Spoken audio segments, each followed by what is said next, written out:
पिछले 2 हफ्तों में जिस तरह कोरोना ने हमारे देश में कहर बरपाया है, वो ना ही कोरोना का तूफान है और ना ही सुनामी। देश पर कोरोना प्रलय बनकर टूट पड़ा है।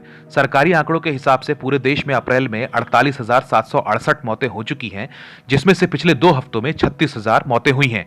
आस पड़ोस, रिश्तेदार, दोस्त, हर कोई किसी न किसी तरीके से इस त्रासदी से लड़ रहा है।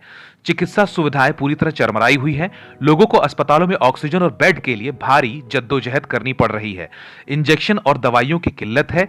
जब स्थितियां अभी नहीं संभल रही, तो आने वाले हफ्तों में क्या होगा? कई मेडिकल एक्सपर्ट्स और जानकारों का मानना है कि मई के पहले हफ्ते में कोरोना अपने पीक पर होगा, जिसका असर आगे आने वाले 4 से 6 हफ्तों तक बेहद गंभीर रहेगा।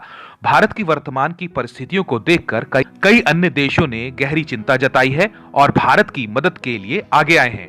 ऐसे में डॉक्टर एंथोनी एस फाउसी ने भारत की इस स्थिति को देखते हुए सलाह दी है कि भारत में तुरंत कुछ हफ्तों का लॉकडाउन जरूरी है, ताकि संक्रमण की चेन को तोड़ा जा सके।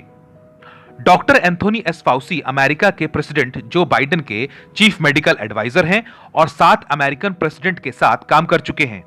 अंग्रेजी अखबार द इंडियन एक्सप्रेस को दिए अपने इंटरव्यू में उन्होंने कहा, लॉकडाउन लगाने से थोड़ा समय मिलेगा। उन्होंने 3 बातों पर फोकस किया। पहला लॉकडाउन, दूसरा स्वास्थ्य सेवाएं और तीसरा वैक्सीनेशन।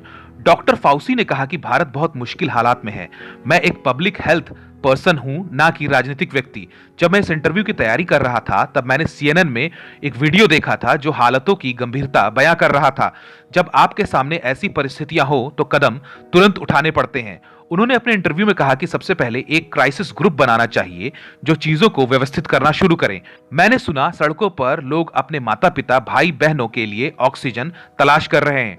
भारत में तेजी से संक्रमण फैल रहा है और लोग बेबस नजर आ रहे हैं। ऐसे में संक्रमण को रोकने के लिए देश में कुछ वक्त का लॉकडाउन लगाना बेहद जरूरी है, ताकि हालातों पर काबू पाया जा सके। डॉक्टर फाउसी ने आगे कहा, सबसे पहले यह देखना होगा कि 2 हफ्तों में आप क्या कर सकते हैं। इस आपदा को रोकने के लिए अलग अलग फेजेस में उन कामों को करना होगा, जैसे लोगों को अभी वैक्सीन, ऑक्सीजन, अस्पताल और मेडिकल सुविधाएं चाहिए। उन्होंने ये भी कहा, एक कमीशन या इमरजेंसी ग्रुप बनाना चाहिए जो WHO और दूसरे देशों से मदद लेने के साथ दवाइयों, ऑक्सीजन और दूसरी चीजों की व्यवस्था करे। मुझे खुशी है कि अमेरिका ऐसे हालात में भारत को वेंटिलेटर, ऑक्सीजन, दवाइयां और PPE किट देने के लिए आगे आया है। दूसरे देशों को भी भारत की मदद करनी चाहिए, क्योंकि भारत पुरानी आपदाओं के वक्त बेहद उदार रहा है और दूसरे देशों की मदद की है। अब दूसरे देशों को भी भारत की मदद करनी चाहिए।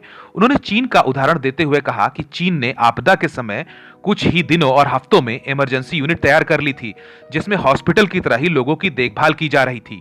उन्होंने कहा कि अमेरिका ने जैसे अपनी सेना की मदद ली थी, वैसे इमरजेंसी में भारत भी अपनी सेना की मदद ले सकता है। उन्होंने हालात की गंभीरता को देखते हुए तुरंत ही अस्पताल बनाने का सुझाव दिया, जैसे जंग के समय में। आप इसे जंग ही समझें, बस दुश्मन इस बार वायरस है। आपको पता है कि आपका दुश्मन कहां है, तो आपको इसे इमरजेंसी समझकर जंग के हालातों जैसे ही काम करना होगा। उन्होंने वैक्सीनेशन पर भी जोर देते हुए कहा कि भारत जैसे देश में यह काफी बड़ा काम है, पर इसे जल्द से जल्द करना होगा।